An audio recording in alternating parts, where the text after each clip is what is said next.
Welcome to Burlap Teachers. Enjoy the video. You start by confirming prerequisites.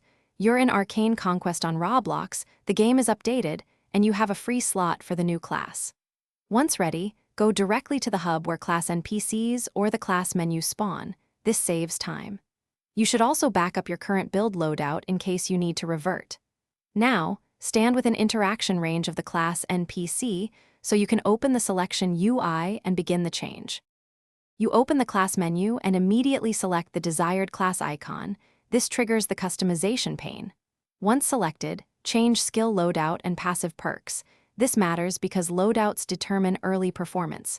Make sure you have enough in-game currency or class tokens. Spend them now if needed. After adjustments, preview the class to check animations and synergy. If everything looks good, confirm the swap. The game will apply changes and move you into the new class state. You confirm the class swap, then immediately exit the menu and test abilities in a safe area to verify functionality.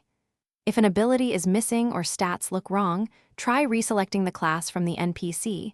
Oftentimes, the UI syncs after a second selection. If problems persist, relog to refresh your session. This fixes most desyncs. As a last resort, report the issue through the in-game support with a short description. Include steps to reproduce, so developers can patch it. Thanks for watching. Consider subscribing if this video helped you.